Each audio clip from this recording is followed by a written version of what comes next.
I think the number one thing that has been out there has been, they're on the grand scheme, we've seen, deals between the rail lines, various pairings come up. We had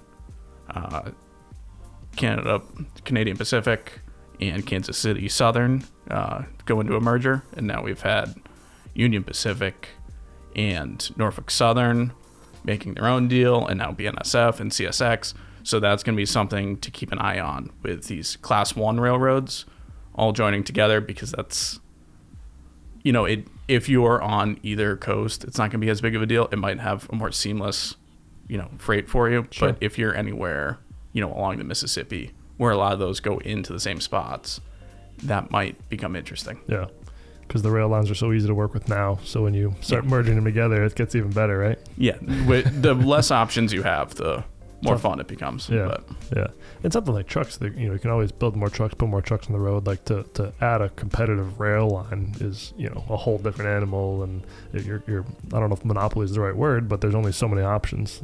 Right, and I think the only thing that you might see from that, just looking forward, I myself could anticipate the Surface Transportation Board can make rulings where you might have another rail line right near you, but they don't legally have access to it. They could make concessions there. Sure. And say we need to share trackage rights, especially with the consolidation happening. Right. I might foresee that happening but that the current administration, will see how that goes on the regulatory side.